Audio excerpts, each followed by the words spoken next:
Бәріңе сәлем, сендермен Нұрсұлтан. Біз бүгінгі видеода кеңестер беретін боламыз. Және де достар, мына Фредум деген программа мен неғып істемейді, бірақ бір досымның несіне көрдік. Осы Фредум клашты взломать етеді деді. Сосын ол досым мен со Фредуммен взломать етіп кірген кезінде технический прерыв деп 1 сағатқа қойылды. Достар, ешқашан бұлай жасамаңыздар. Бұл өте нашар. Және де сіздің клашыңызды навсегда мәңгілікке несеп тастауы мүмкін.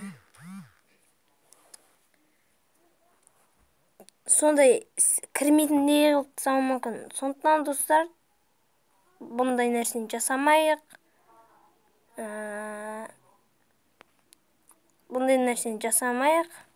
Өзіміз кәдімгі клашта ойнап жүре берейік. Сау болыңыздар достар, сендермен болған мен Нұрсұлтан. Каналға жазылып лайк басыңыздар.